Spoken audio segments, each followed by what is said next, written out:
Bonsoir, mesdames, messieurs, et bienvenue au Tite-Vue Arena pour une nouvelle joute oratoire entre nos deux pugilistes vedettes qui vont s'affronter directement de leur tabouret. Dans le coin gauche, le chéri des cinéphiles, Gary Lépine dans la pantoufle chérie. Dans le coin droit, il revient de loin et prêt pour sa revanche, Stéphane aime moi papa souci. Alors les gars, prêts pour parler des meilleurs films de sport sans coup bas de la ceinture? Juste des coups bas, juste des coups bas. Let's get it to rumble! Fait qu'aujourd'hui, les gars, on profite de la sortie du film Junior Major pour parler des meilleurs films de sport, ceux que vraiment là, c'est un coup de circuit dans la plupart des cas. C'est pas toujours le cas pour tout le monde. On verra ça tantôt. Comme on dit, le goût est dans les airs. Voilà. OK. Alors, on va parler de 10 films qui nous ont quand même... qu'on a aimé en général. Ouais, là. c'est Oui, ça. parce qu'il y en a tellement, c'est difficile de faire. C'est pas facile de faire un choix bien dans, choisir. dans les films de sport parce que ça s'éparpille dans toutes sortes de genres aussi. Il n'y a pas juste les films sérieux, il y a des documentaires, il y a des comédies, il y a vraiment toutes sortes de choses. Le premier, on aurait pu commencer, parce qu'il y a des films de sport, ça a commencé il y a très très loin. Tantôt, juste avant de commencer, on parlait même de Ben Hur, Qui était du sport. ça a été du sport. La course de char. La course de char, c'est Oui, quand même quelque chose. On va commencer dans les années 70 par un film que la plupart d'entre vous connaissiez. C'est Slapshot, qui est considéré, ça n'a pas été le cas dans les années 70, mais avec le recul, comme un des films de sport les plus importants, c'est évidemment Slapshot. Et au Québec encore plus, peut-être qu'aux États-Unis, pour plusieurs raisons, vous le savez, évidemment, c'est la fameuse Version québécoise. Ouais, très québécoise. Exactement. Donc, parce qu'évidemment, on s'y associait beaucoup. Mais c'est grâce à ça aussi que ça a donné l'ancien compte et tout ça. Ben exactement, c'est comme l'enceinte de Ouais, l'ancien compte. ouais. L'enceinte de l'ancien compte. Il y a beaucoup de vulgarité là-dedans. Des Et actes. oui, évidemment. Beaucoup de violence. Et c'est surtout par ça que le film a été connu. Sauf que quand on regarde ça avec un peu de recul, il y a beaucoup d'autres choses là-dedans que juste du sport. C'est un film, et quand on regarde beaucoup les films des années 70, on peut penser à Rocky, on peut penser même à Saturday Night Fever. C'est un film aussi socio-économique.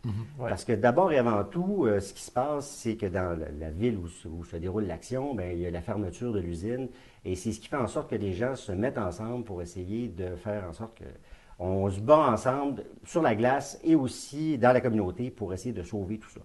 C'est ce qui fait en sorte que le film, quand on le regarde d'un autre œil, ça devient assez intéressant. C'est ton côté mature qui fait ça. Ouais.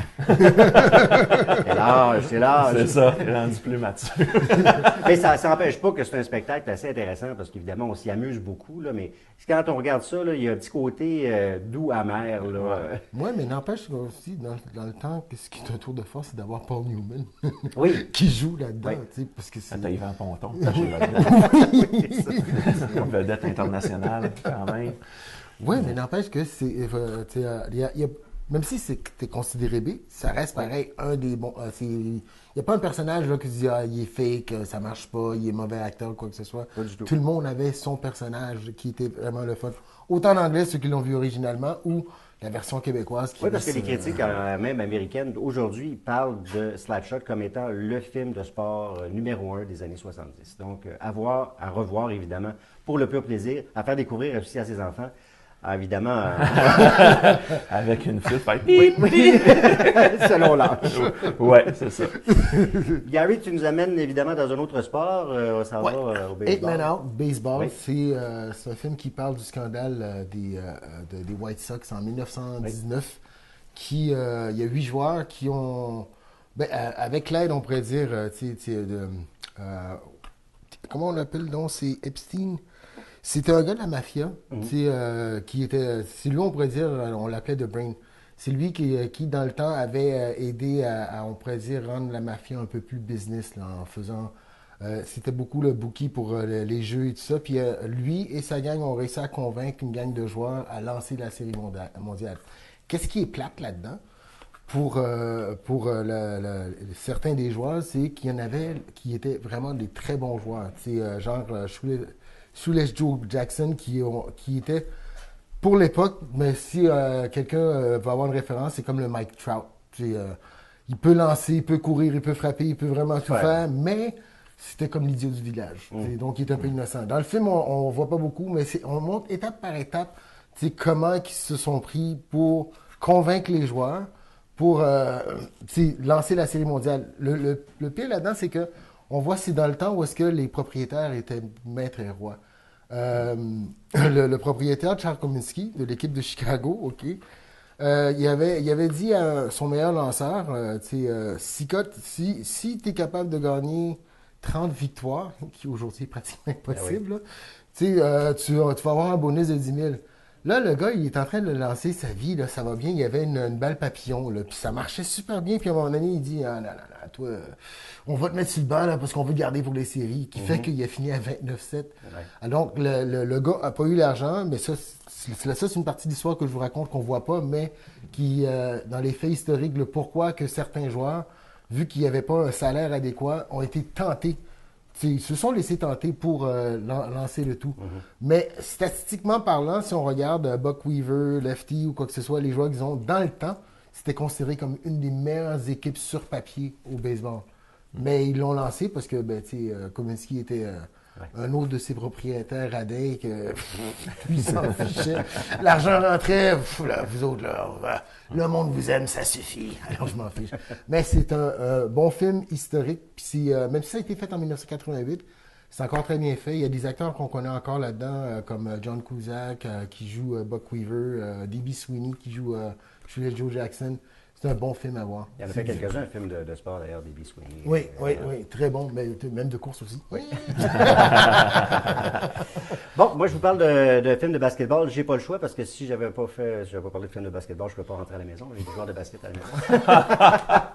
maison. Je vous parle d'un film documentaire, Hoop Dreams.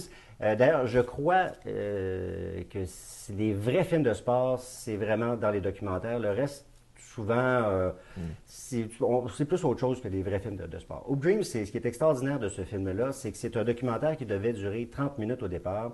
On devait suivre 2 joueurs pendant 3 semaines.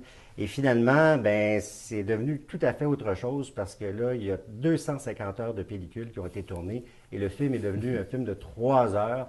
Mais c'est à voir absolument, vraiment. Puis on n'a pas besoin nécessairement d'aimer le sport parce que là, c'est de suivre 2 jeunes Afro-Américains qui ont été repêchés par une école, mais une école de la prédominance caucasienne. Alors là, ils sont vraiment trempés dans un autre milieu. Alors c'est la race, c'est vraiment la race, la classe sociale, économique, tout ça, c'est un mix. Mais évidemment, ils n'ont pas été repêchés juste pour le fun comme ça. C'est parce que, évidemment, il y avait un programme de basket extrêmement exigeant, très élevé. On avait beaucoup d'attentes de ces 2 gars-là. Alors, on suit évidemment leurs péripéties, les hauts et les bas. On a beaucoup, c'est très émotif quand même comme film parce qu'on a des aspirations pour eux en les voyant parce que là, évidemment, étant donné que c'est plus un film de juste de 30 minutes, on a le temps de les voir évoluer. Je ne vous dis pas comment ça se termine. C'est pas un film, c'est pas un film à la Hollywood. Vends-nous pas le punch. Mais ce qui a évidemment donné un grand coup au film, c'est que Siskel et Ebert ont évidemment donné des thumbs up. Et c'est devenu dans les grands films documentaires, le numéro 1 jusqu'en 2007, parmi les 25 meilleurs films documentaires, non seulement sportifs, mais vraiment au niveau documentaire. Donc c'est vraiment à voir, c'est vraiment très inspirant comme film. Oui. Ouais. On s'en va dans un autre domaine cette fois-ci. On ne donne pas des coups sur les ballons, mais plutôt sur la gueule. Oui. Avec When We Were Kings. When We Were Kings, c'est Léon Gatz, un documentariste que on parle en 1974, en octobre, il y a un combat au Zaïre qui est rendu maintenant la République du Congo. Oui, exact.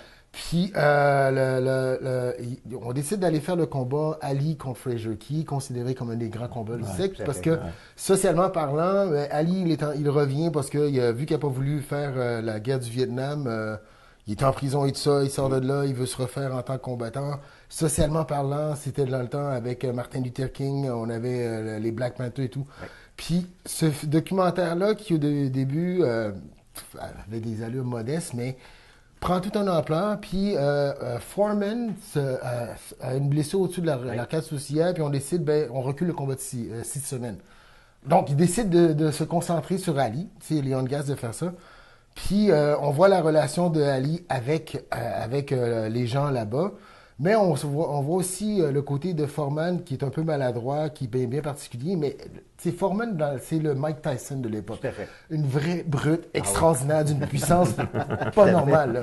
Mais là, Ali, lui, il sait qu'il n'est pas capable de le battre. Alors, tout le long du film, on voit le génie du gars. Le rope-a-dope, les techniques, la façon qu'il lance son jab du côté droit.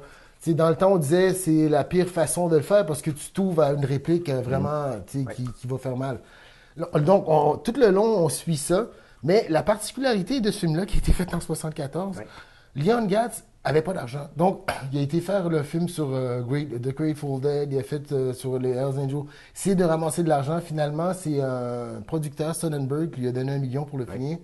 Et il l'a fini en 96. Oui, exact. Donc, c'est en 96 qu'il est paru en janvier à Sundance, puis il a gagné l'Oscar pour ça. J'ai beaucoup aimé ce film-là. Mais c'est vraiment fascinant parce qu'on fait voir une époque. Puis aussi un personnage qu'on ne reverra plus, là, qui est plus grand de nature, parce que Ali, on pourrait dire, le marketing promotionnel, c'est lui qui l'a inventé. Ouais. La façon de se vendre, là, d'être plus grand que nature, mais humble en même temps, mais il était drôle, il était intelligent, il était rapide. Ben, ça a influencé le personnage d'Apollo dans le premier Rocky. Ouais. Absolument. Moi, je pourrais dire que ce film-là, je l'ai préféré au film Ali. Oui, définitivement. Parce qu'on voit le vrai personnage. C'est pas quelqu'un qui essaie d'agir comme lui. Puis, à un moment donné, avec la foule, il faisait son jogging, la foule, puis Ali Mumbaye qui veut dire Ali, tue-le. Non, mais c'est ça, mais il est en train de se battre contre George Foreman, puis c'est une brute, là, c'est une force de la nature. Le gars, il le matraque. Puis l'autre arrête pas de dire tu sais, ta mère frappe plus fort que toi, voyons donc. Puis le gars perd la tête complètement, roule avec les coups, puis finalement, au 8e round, bang, le knock. Tu dis, Foreman, là, ça l'a tellement marqué, il est disparu de la map pendant 20 ans. Mais il a vendu des barbecues. Oui, exactement. Mais très bon film, je le conseille. Ah oui, absolument, c'est à voir. On change d'univers, on va dans Any Given Sunday, qui est considéré probablement par plusieurs comme étant le film de sport par excellence. Football. Ben, football, oui. Ouais. Enfin, il y a plusieurs non, mais il y en a films de plusieurs football. là, qui consomment le football, parce qu'il faut dire qu'aux États-Unis, c'est Ouais. un des sports numéro 1. Ouais, c'est ça. Mais c'est drôle parce que justement, c'est un des sports numéro 1, mais ce film-là, réalisé par Oliver Stone, la NFL n'a pas voulu embarquer dans le C'est pour projet ça du probablement tout. qu'il est si bon. Ouais, peut-être justement, parce que tu vois, en tout cas, on va faire un peu l'histoire, c'est que à cause du propos du film, la NFL n'a pas voulu endosser ce qui était dans le film, parce que le film trace un portrait un peu sombre de ce qui se passe dans le football. Exactement. C'est le côté L'arrière-scène, les business, business. le cash avant l'aspect humain. Je me dis, même en revoyant le film, je me dis, faire le film aujourd'hui, Ça passerait pas. ben, je pense que la NFL disait oui, on va embarquer. Un peu comme le film Concussion. Là. Moi, j'ai fait, attends, la NFL endosse ça, ils permettent d'utiliser le logo de l'équipe. Là, dans Any Given Sunday, s'il le faisait cette année, je pense que la NFL disait oui, pour bonne conscience, on va embarquer. Ouais, surtout avec tout ce qui est arrivé, des histoires terribles, là, il y a des meurtres qui se passent, il y a de la violence conjugale, peu importe. Là. Ben, c'est ça, comme dans ce film-là, à un moment donné, tu as le médecin qui veut cacher qu'un des joueurs a une commotion cérébrale parce que la propriétaire de l'équipe veut échanger le joueur l'année prochaine. Puis elle dit, si tu me dis qu'il y a une commotion, moi, ça me brise mon marché, je peux pas l'échanger. Tiens ça mort. Là, l'assistant médecin lui dit ça à l'entraîneur. L'entraîneur, en tout cas, tu vois déjà le portrait contraste. C'est comme. Fait que c'est ça, là, aujourd'hui, avec ce qui s'est passé avec les révélations des commotions cérébrales, je pense que tu arrives avec le même film, le même scénario. Là, je pense que la NFL dirait, oui, m'embarquer dedans. Oui, puis aussi le côté monétaire là-dedans, l'argent qui se promène là-dedans est vraiment indécent. Donc, tu sais, des fois, avant, c'était des spéculations, mais là, avec les contrats qui sont publics, il y a plein de choses, là, tu sais, tu deviens déconnecté de la réalité. J'ai bien aimé ce film-là pour un film de football. J'ai beaucoup aimé la réalisation. Puis ce que j'ai aimé souvent dans les films de sport, quand il se passe des choses dans des stades, surtout au sombre. Moi, ça m'énerve. Parce qu'on le sait, les stades, je sais pas quand on fait un film de baseball dans les années 40, là, mais quand tu arrives dans les années 2000, on le sait, les stades, c'est très éclairé pour la télévision. Puis là, on le fait pour que ça fasse dramatique, là, tout est sombre. Puis là, au moins, l'approche est réaliste. Ils jouent dans des stades, c'est éclairé, comme ce qu'on voit à la télévision, puis la NFL. Fait que non, moi, c'est point de vue football, c'est mon film de football. On s'en va vraiment dans un univers qu'on connaît de moins en moins ici, parce qu'on n'a plus accès à ça depuis quelques années. C'est vrai. À part les gens plus Sea Biscuit. Ouais, Sea Biscuit. Là, on s'en va dans l'univers des courses de chevaux. Oui. Fait que, ben, ce film-là, ça revient, l'histoire, ça revient un peu à ce que tu disais tantôt avec Slapshot, le côté socio-économique. Ce film-là, ça se passe pendant la Grande Dépression. Puis même, il y a un autre film de sport que ça se passe, c'est un peu la même trame principale, là, Cinderella Man. Oui. Un film de boxe. Oui. Là encore, c'est dans la dépression. L'histoire d'un underdog, sous-estimé. Qui réussit à devenir champion. Puis c'est ça, que le peuple serait là, parce que c'est comme, oui, si on se bat, on peut atteindre nos rêves, tout ça. Donc, Seabiscuit, c'est cette histoire-là, c'est un cheval et 3 personnes. 3 personnes qui sont un peu déçues de la vie. On a Jeff Bridges qui joue Charles Howard, qui était le propriétaire d'une usine. Faisait-tu les autos? Il faisait juste les vendre. Faisais-tu les vendre? Ouais. Je pense qu'il vendait les autos. Son premier mariage n'a pas marché. Son fils est mort d'un accident d'auto. Il décide de laisser ça de côté. Il s'intéresse aux chevaux. Il s'en va recruter un coach qui lui aussi est désabusé de la vie. Il ne croit plus vraiment en la société. Il l'embauche. Après ça, ils vont recruter un jockey que lui aussi, mais lui, il ne fait pas parce qu'il est trop grand pour être un jockey. Puis il y a des problèmes de comportement. Seabiscuit, c'est un cheval qui est trop petit pour faire des courses. Donc, c'est l'ensemble de ces 4 personnages-là qui se mettent ensemble, puis justement, qui font vivre le rêve américain. Exactement, du Triple Crown. C'est ça. Ils ont été jusqu'en finale. Puis quand j'ai vu le film la première fois, j'ai fait OK, là, grosse finale hollywoodienne, les underdogs qui gagnent. Mais si vous regardez le DVD Special Edition, ils ont mis la vraie course de Seabiscuit. Puis c'est vraiment ça. Il était en arrière, puis il a gagné. C'est vraiment enlevant de voter pour l'underdog parce que tu es en train de crier puis tu dis « Oh, qu'est-ce qui se passe? » C'est ça. Mais tu vois, on peut dire que c'est peut-être une constante des films de sport. Tu prends tout le temps un héros qui rallie le monde. Rocky, c'était ça aussi un peu, l'underdog. Mais le phénomène aussi socio-économique dont on parlait dans Slapshot, dont on parle là, c'est aussi le cas dans Warrior, le film qu'on a aimé d'ailleurs tous les 3. Ça aussi, c'est assez le noyau central aussi. Ben, il y a aussi les problèmes, le conflit familiaux là, dont il est question là-dedans. Oui, mais moi, Warrior, il y a une chose. OK, le film est bon et tout, mais l'acteur, Tom Hardy, moi, je considère que c'est comme un des grands acteurs que personne ne connaît. L'art d'acter sans rien dire. Il n'y a pas besoin de dire. Ses yeux, tout son corps, son physique. Pour Mad Max, ouais, mais tu sais, dans Mad Max, c'est un tour de force. Tu commences le film pendant 20 minutes, ton acteur principal ne dit pas un mot. Mais là-dedans, son personnage, tu sais, c'est bien, tu sais, son frère là-dedans, là, qui est le négligé et tout. Tu sais, un père, un bon professeur et tout ça. Mais lui, wow, OK, quelle performance, là. Mais ils sont tous bons, Nick Nolte aussi, c'est un très bon rôle, là. Moi, ce que j'ai aimé du film, point de vue scénario, c'est que, oui, c'est la rivalité entre les 2 frères, mais comme spectateur, c'est pas que lui est bon, lui est méchant. Non, il y a les autres. C'est ça, c'est que c'est une neutralité Oui. devant la rivalité des 2 frères. Tu sais, oui, comme tu dis, lui, c'est le père de famille, l'autre, c'est comme une force brutale. Mais quand on sait qu'est-ce qui l'a mené à ça, on sympathise avec lui. Fait que, puis il nous amène à ça parce que justement le film est vraiment divisé en 2. Il y a la première partie où on nous présente vraiment tous les personnages. Puis dans la deuxième partie, il y a les combats. Puis la manière aussi qu'il nous présente les combats, on peut pas prendre pour un ou pour l'autre. T'es comme pris entre les deux. C'est ça. Là. Quand on arrive à la confrontation finale, le fait justement que c'est pas lui est plus bon, lui est plus méchant. Moi, j'avais un intérêt là, parce que qui vont faire gagner. C'est ça. Parce que là, c'est une fiction, c'est pas une histoire vraie. C'est pour ça que je disais qui vont faire gagner. Absolument, mais c'est la façon, comme vous dites, là, qu'ils ont amené les combats. Parce qu'on part à la surprise durant la pratique, tu dis, oh, OK, c'est une bête celui-là. Après ça, à l'autre qui est le négligé, mais c'est un travailleur qui arrête pas. Puis ça fait que t'embarques dedans, là, tu votes pour lui, après là, non, je vote plus pour lui, ah ben oui, je vote pour lui. Puis à la fin, ça donne une cumulation de... C'est un peu la même chose qui se passe dans le prochain film dont je vais vous parler, le film Rush. Je ne sais pas si vous avez vécu ça de la même manière, parce que, on a parlé un petit peu dernièrement de Ron Howard. Bon, il y a des hauts et des bas. Ça, c'est un haut. C'est un haut. Pour moi, c'est un très haut. Bon, on a tous vu le film. Évidemment, c'est la confrontation entre 2 pilotes automobiles. Niki Lauda. Oui, exactement. Niki Lauda. Avec Hunt. Oui, le Playboy. Qui est moins connu, il est très beau bonhomme, évidemment, c'est Chris Hemsworth qui l'interprète. Patrick Bruhl qui joue l'autre, qui est moins connu, mais que vous avez peut-être vu dans Inglourious Basterds, là, le tireur d'élite. Écoutez, c'est absolument extraordinaire ce film-là, justement, parce que cette confrontation-là, tu sais jamais pour qui prendre. C'est ça. Parce que les deux protagonistes sont toujours présentés de manière il y a jamais, la caméra ne prend jamais pour un des deux personnages, même s'il y en a un qui est un gladiateur incroyable et qui l'autre est un rationnel, perfectionniste, et qui même lorsqu'il revient, lorsqu'il renaît de ses cendres, parce qu'il y a un accident qui aurait pu évidemment le voir mourir, et il renaît quasiment comme un Joker parce qu'il ressemble quasiment. Puis là, on aurait pu le prendre pour le méchant, mais tu peux pas. Il n'y a pas de méchant, il n'y a pas de bon là-dedans.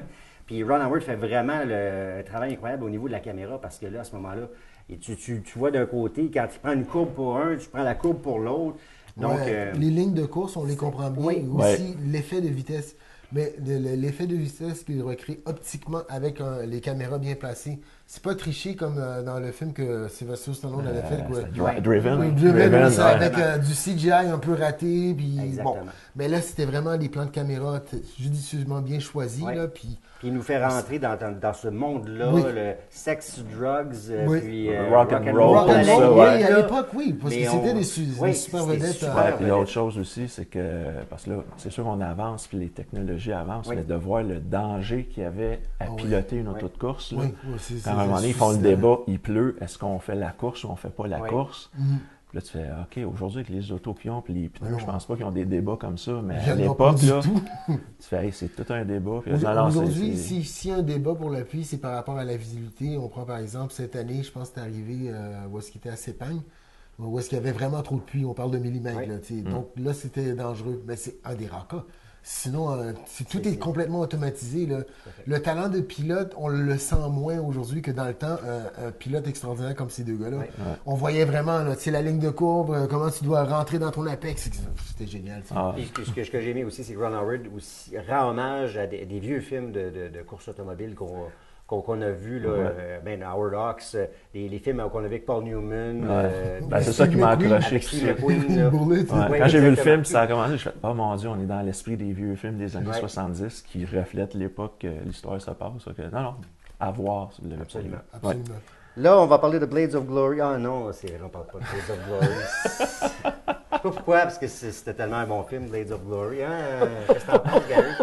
Il me semble que Blades of Glory a eu sa place. On peut parler de Blades of Glory, ça me dérange pas. La petite reine, c'est quoi ça, la petite reine?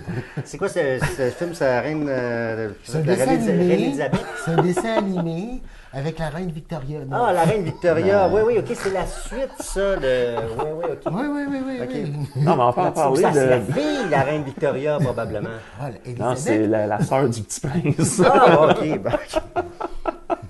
Non, mais on va parler de Blades of Glory. Mais c'est quoi, c'est la petite reine, ça? On peut parler de Ricky Bobby aussi. Ça, moi, j'en aurais parlé, mais là, Stéphane, il change ses affaires, il parle de la petite reine. C'est plus important, la petite reine. Parler de semi-pro. Semi-pro, moins. On passe! Ou Happy Gilmore, à la limite. Là. Ah, ben oui, Charlene Tucker. Alors, lequel tu choisis? On te dit si tu as fait ça pour toi. Pas de pression du tout ici. Bon, OK, ben allez voir Blades of Glory. Donc, OK, on termine avec Pelé. J'espère que si t'es pas préparé, ça valait pas la peine. Ouais, je vois ça. On termine avec Pelé, ça vaut la peine. C'est mon joueur de soccer préféré. On parle pas de la petite reine? Non, ça vaut pas la peine. Il va pas. Louis, là, si vous voulez, là, vous allez perdre un peu d'argent, mais c'est pas grave. Non, c'est pas une blague, là. Vous pouvez le voir, quand même. Bon, suite à ce combat violent. Fait que oui, la petite reine... il en parle pareil. Oui, on va parler. J'ai droit à mon 3 minutes. Fait que... On n'a plus de temps, hein? On n'a plus de temps. C'est le réalisateur. C'est brouillé. Bon. Ça. Fait que la petite reine, ils ont fait le marketing en disant que c'était inspiré d'une histoire vraie. Ah ouais. C'était pas obligé. Non, ça savez, parce que c'était un peu évident. Ouais, c'est parce que ce que j'ai aimé du film, c'est justement c'était pas un film biographique. Oui. C'est l'histoire de deux patineurs, hein, puis la petite reine. OK. Tu veux qu'on parle de Blades of Glory? Blades of Glory, c'est un film à voir, c'est une comédie, c'est le fun. J'ai aimé le film parce que ça se passe dans le milieu du patinage artistique avec deux gars. Et on rit des conventions strictes du sport. Exactement. Puis ce qui est le fun, si vous êtes Québécois et Montréalais, oui, il y a beaucoup du tournage qui a été fait. C'est que le tournoi final se passe à Montréal. Et de la façon qu'on présente Montréal, là, c'est un peu drôle quand on sait la géographie. Là. On part d'Habitat 67 pour on se rend au stade olympique en patinant sur le canal de la Chine. Mais en tout cas, les Américains ne le savent pas, nous autres on le sait, c'est comme ça, il aurait dû prendre le métro à une couple de stations. Ouais. Mais c'est très amusant, j'aimais ça, ça rit, comme je dis, des conventions, puis qu'est-ce qu'on va arriver vers ça? Un couple du même sexe qui vont faire du patinage? Je sais pas jusqu'à quel point. Prémonitoire. Ouais, peut-être. On va regarder ça dans 10 ans, on va faire c'est niaiseux, on fait déjà ça. Mais puis ce qui est drôle aussi, c'est l'extravagance des mises en scène et des costumes. C'est les exagérations, mais vraiment avec beaucoup de doigté de goût. Oui, c'est ça. Juste la finale avec les Flash Gordon. Puis, juste quand la musique est partie, je fais oh my God. Automatiquement, c'est où est-ce qu'on s'en va. Ouais, ok, non, c'est un bon moment de divertissement. Parlons du numéro 10, Pélé.